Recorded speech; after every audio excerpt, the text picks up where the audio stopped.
On teil eelistusi? Kas te tahate kuulata seda lugu, kuidas nad laksu all satuvad politseinike kongressile? Või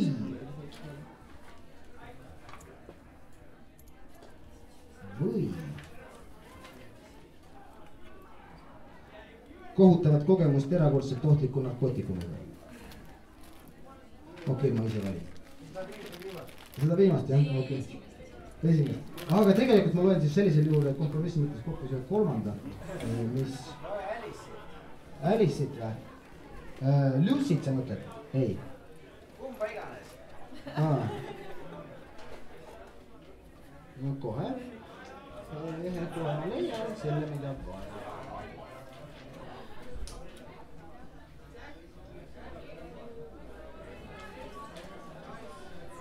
Nii. Ei ole õnneti. Ma loen nüüd lõigu, mis sisaldab ka sellist nagu kultuurilist informatsiooni, miks hipid ikkagi perse läksid ja miks see narkoloogiline jalajälg sellest tšembehelilisest ja viirukilõhnalisest jalajäljest muutus süükseks tugevaks individualistlikuks tanksaapaeljaks 60. lõpu 70. keskpaigale. Nii. Ma loodan, et kõik on nüüd õige. Okei.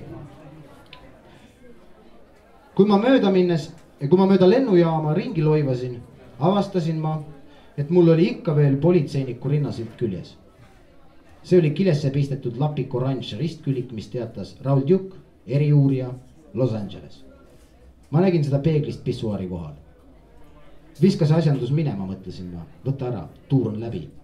Ja sa ei tõestanud midagi, vähemalt mitte mulle. Ja kindlasti mitte mu advokaadile, kellel oli samuti rinnasilt. Aga kes oli nüüd Malibuus oma paranoilisi lamatisi põdemas? Konverents oli olnud aja raiskamine.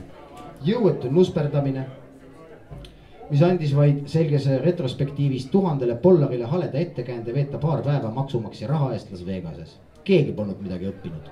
Vähemalt mitte midagi uut. Peale minu vahest. Ja kõik, mis ma teada sain, oli see, et üleriigiline ringkonnaprokuröride assotsiatsioon on kuskil 10 aastat maas süngest tegelikkusest ja karmist kineetilisest reaalsusest, mida nad on alles hiljuti õppinud kutsuma narkokultuuriks. Ja seda meie issanda jälgil 1971. aastal, millal ma sündisin. Nad põletavad ikka veel maksumaksja tuhandeid, et teha filme LSD ohtudest, mis on narkoturus Studebaker. Psühhedeelikumide populaarsus oli nii drastiliselt langenud, et paljud hulgidiilerid ei müünud enam kvaliteethapet või meskaliini, välja avatud teenena eriklientidele, sellistele roidunud üle 30-stele diletantidele nagu mina ja mu advokaat. Laiatarbetegijad on praegusel ajal daunerid, punased ja herokas, sekonaal, heroiin ja nõiapaja täis halba kodumaist kivi, mida on pritsitud kõigega arseenikust hobuse rahustiteni.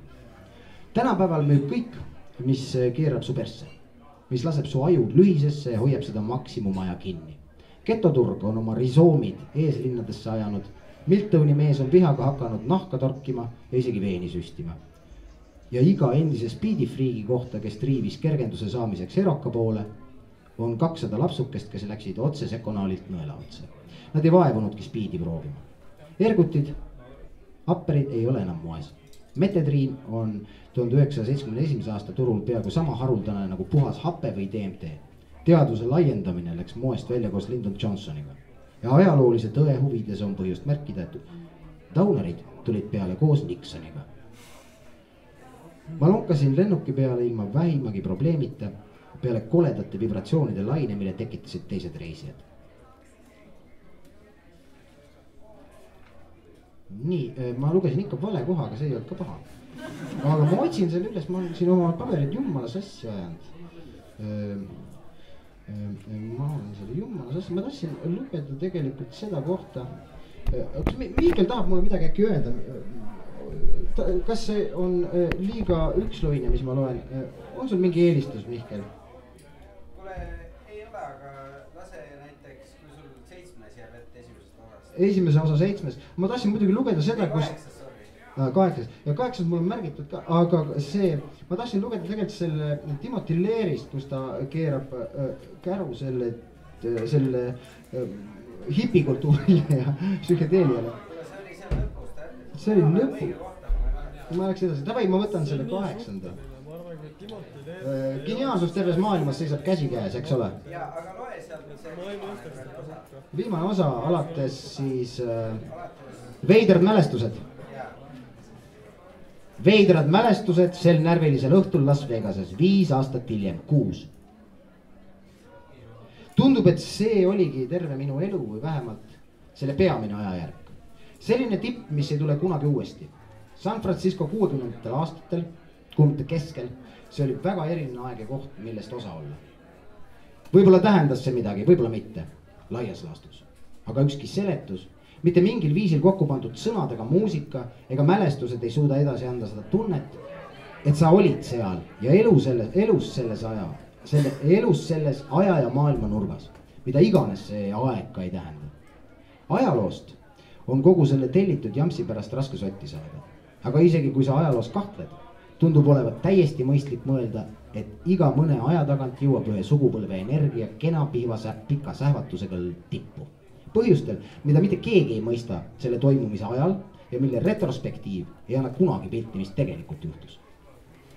Minu selle aja mälestuste keskmeks on üks öö või siis 5 või 40 ööd või väga varajast hommikut, kui ma lahkusin Fillmore'ist poolhulluna ja kojumineku asemel suunasin oma suure 650 Lightningu üle Bybridge'i, jalas LL Beani shortsid ja seljas Butti lambakarjuse jope.